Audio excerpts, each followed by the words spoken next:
Bonjour et bienvenue à cette émission entièrement consacrée aux travaux d'agrandissement et de modernisation de l'Hôtel-Dieu d'Arthabasca.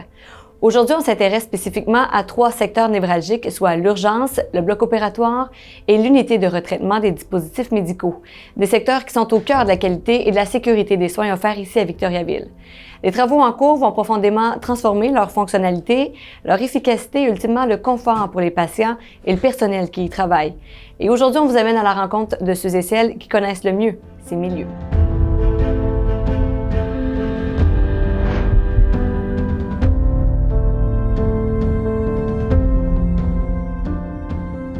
L'urgence, c'est une porte d'entrée sur l'hôpital. Chaque année, des milliers de personnes s'y présentent dans des moments parfois critiques. C'est un milieu où chaque minute compte et où l'aménagement des lieux a un impact direct sur la qualité, sur la confidentialité et la sécurité des soins.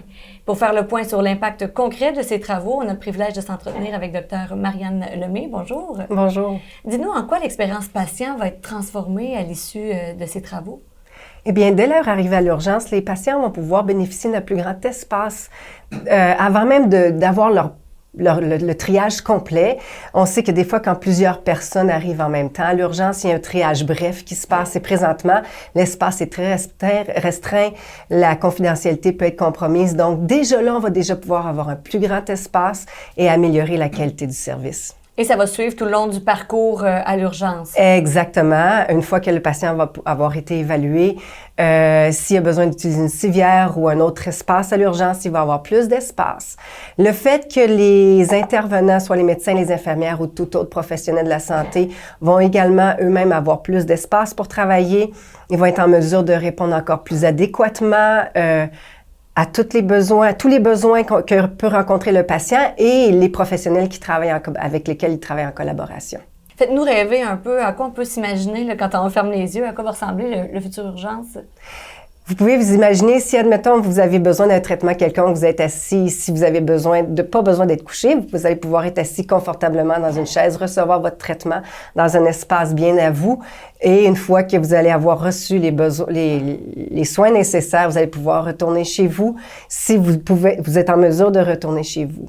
Si vous n'êtes pas en mesure de retourner chez vous, vous avez besoin du plateau de l'hospitalisation. L'espace que vous allez avoir à votre disposition va être plus vaste, avec des professionnels qui vont pouvoir avoir l'espace de travailler, de vous soigner et également de faire leurs tâches plus de papier, de clérical. Et elle était due, notre urgence, pour cette cure de Certainement. L'espace est tellement restreint présentement qu'on n'est même pas en mesure d'accommoder tous les apprenants qu'on doit former pour la relève. Est-ce que ça va avoir un impact sur la capacité d'accueil? Est-ce qu'on est en mesure de le chiffrer ou pas nécessairement à ce stade? Au niveau des apprenants, vous voulez dire? J'ai envie de dire autant des apprenants que pour les patients comme tel. Pour les patients, il n'y a pas vraiment de plan pour augmenter la capacité de l'accueil de l'urgence de façon significative, compte tenu de plusieurs facteurs. Mais certainement, le fait d'avoir des espaces plus adéquats va faire en sorte qu'on va avoir l'impression d'avoir plus d'espace et d'avoir une genre de capacité d'accueil légèrement plus aisée. Donc, certainement, ça va pouvoir nous aider. Et pour les apprenants? Pour les apprenants, ça va certainement augmenter la capacité d'accueil. On va pouvoir fournir à la demande de notre groupe de médecine de famille universitaire qui a déjà ouvert depuis 1 an et demi. On a parlé des impacts pour les patients. Il va en avoir aussi à l'interne. Quels sont les bénéfices qui pourront en découler pour l'équipe soignante? Entre autres pour les médecins, parce que je peux représenter les médecins aujourd'hui, c'est un meilleur espace de travail. Ils ne seront pas toujours obligés de travailler debout. Ça va également augmenter leur capacité de concentration, certainement.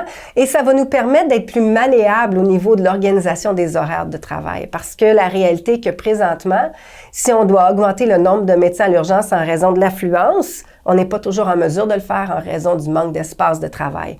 Donc, ça va être certainement quelque chose de positif. Et le fait de pouvoir disposer d'appareils plus à la fine pointe va également améliorer la qualité des soins qu'ils sont en mesure de donner. Mais présentement, certains appareils qu'on n'est pas en mesure d'avoir sur place en raison du manque d'espace. On parle beaucoup de la qualité de l'expérience client, l'expérience au travail également. Là, on vient un peu pallier à ces 2 déficits-là là, avec le projet d'agrandissement et de modernisation. Est-ce que ça, vous entendez des échos à l'interne? Oui, certainement. Les gens ont très, très hâte. On attend de façon très impatiente que ce projet-là puisse être finalisé. On parle d'augmentation de la sécurité, augmentation de l'efficacité, augmentation la capacité de concentration, pour l'expérience patient, certainement. Là, on parle plus du côté du travailleur, mais pour le patient également, ça va faire une grande différence. Donc, on ne fait qu'attendre ça. On s'en parle souvent et on a vraiment hâte. On est privilégiés parce qu'on ne se fera pas de cachette. Il y a plusieurs milieux qui en rêvent d'un projet comme celui-là et nous, le rêve devient réalité. Exactement. Il faut être très reconnaissant. Il ne faut jamais l'oublier. On se dirige maintenant vers deux autres secteurs clés, le bloc opératoire et l'unité de retraitement des dispositifs médicaux. Le bloc opératoire, c'est une unité hautement spécialisée où la technologie, l'espace et la qualité des installations influencent directement sur la qualité des soins chirurgicaux. L'URDM, moins connu mais tout aussi essentiel parce que c'est là qu'on prépare et qu'on stérilise tous les équipements. Sans elle, aucune opération n'est possible. La modernisation va permettre à ces deux secteurs d'être mis aux normes et pour faire le point sur l'ampleur des défis et des améliorations à venir, on s'entretient avec le chef de service de la trajectoire chirurgicale, M. Manuel Laliberté. Comment votre quotidien va être transformé littéralement là, par cette modernisation? Bien, nous, ça va être vraiment un grand chantier parce qu'on va mettre à jour toutes les installations. On va avoir des nouveaux secteurs complètement. Le bloc opératoire et l'URDM n'ont pas eu de transformation depuis de nombreuses années. Puis on doit composer avec l'amélioration de la technologie, avec beaucoup plus de consommables qu'on avait avant. Tous les dispositifs jetables qu'on utilisait dans le temps, on a doublé, voire triplé même les achats qu'on fait pour répondre aux nouvelles technologies, aux nouvelles méthodes de chirurgie. Comment que pour vous, vous allez le vivre là, sur le terrain directement, le personnel médical notamment? Le personnel médical et les employés du bloc opératoire, on va aménager dans des nouveaux locaux qui vont être des espaces beaucoup plus grands parce que présentement, nos installations sont rendues trop petites, répondent plus à nos besoins. On va s'en aller vers un agrandissement qui va répondre aux normes. Parce que l'ajout de matériel et de technologie nous amène à avoir des corridors encombrés, avoir des salles d'opération trop petites, qui fait que notre quotidien est beaucoup plus difficile. À cause que le bloc opératoire a été construit sur des normes d'il y a plusieurs années qui ne répondent plus nécessairement aux besoins d'aujourd'hui. L'agrandissement va nous permettre justement d'avoir ces ajouts-là d'espace. D'espace et d'équipement aussi, j'imagine? Exactement.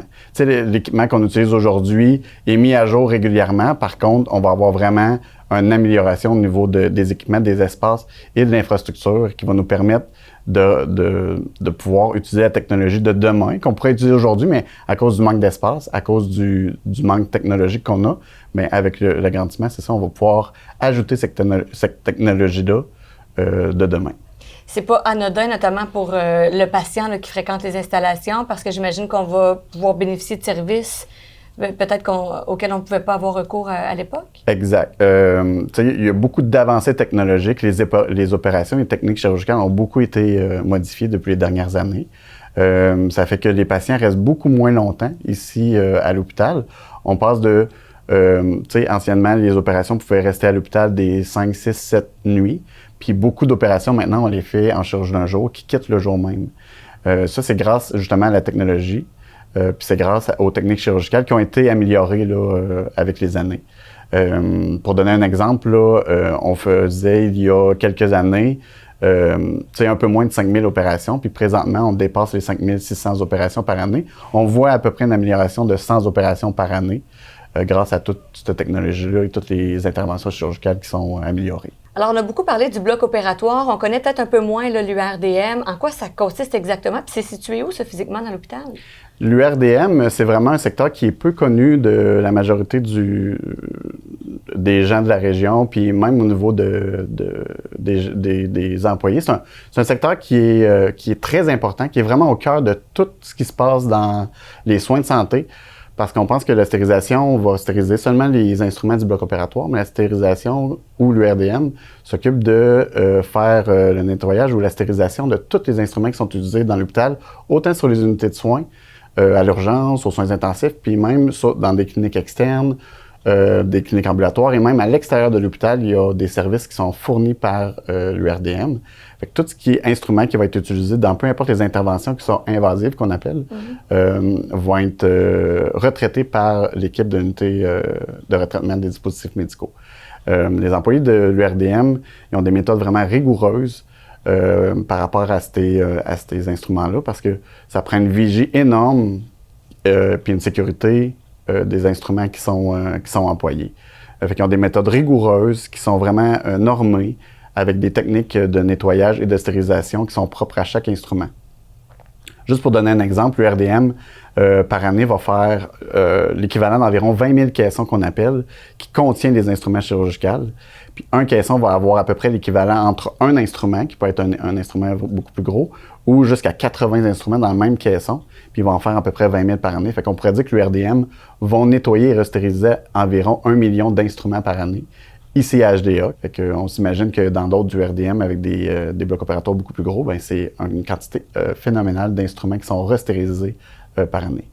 Comme toutes les caissons, là, est-ce que c'est ce qu'on entend souvent dans les mouvements à l'hôpital? Là, à quoi ça ressemble les caissons? Les caissons, c'est vraiment un coffre dans quoi on met les instruments pour envoyer dans les stérilisateurs. Okay. Puis après ça, dans la salle d'opération ou sur les unités de soins, ben, les caissons sont principalement utilisés dans un bloc opératoire. Okay. C'est là-dedans qu'on va trouver tous les instruments qui vont être utiles pour faire les opérations.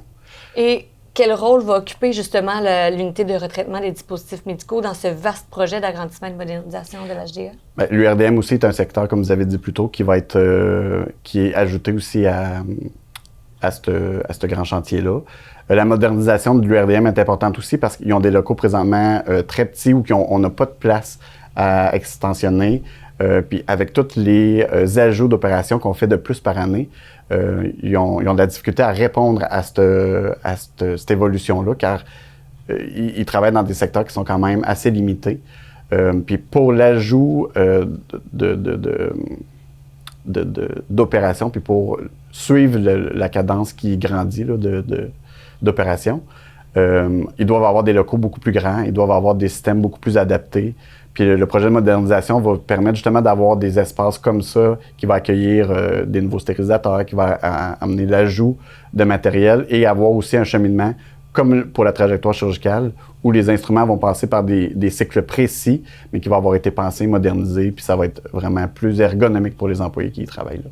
Mais justement, cette trajectoire-là a été repensée de sorte que ça vous rend plus efficace aussi, ne serait-ce que dans vos déplacements, parce que là, les trajectoires étaient un peu éclatées, si je peux dire. On ramène tout ça dans un seul et même morceau.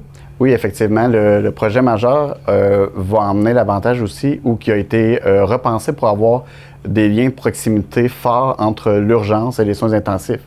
Fait qu'il est prévu d'avoir dans le même bâtiment où il va y avoir l'agrandissement, que le secteur de l'urgence. Après ça, sur l'autre étage, il va y avoir le bloc opératoire et ensuite, il va y avoir les soins intensifs, de sorte que quand il va y avoir un cas, exemple, urgent, bien, on va être vraiment à proximité des secteurs qui sont névralgiques comme l'urgence et les soins intensifs et le bloc opératoire.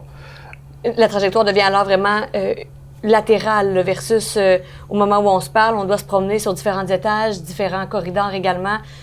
Dans des moments où j'imagine chaque minute compte, ça fait une réelle différence. Ah oui, exact. Puis comme quand il a été créé le projet, bien, le but était d'avoir beaucoup de proximité entre les secteurs importants comme ça.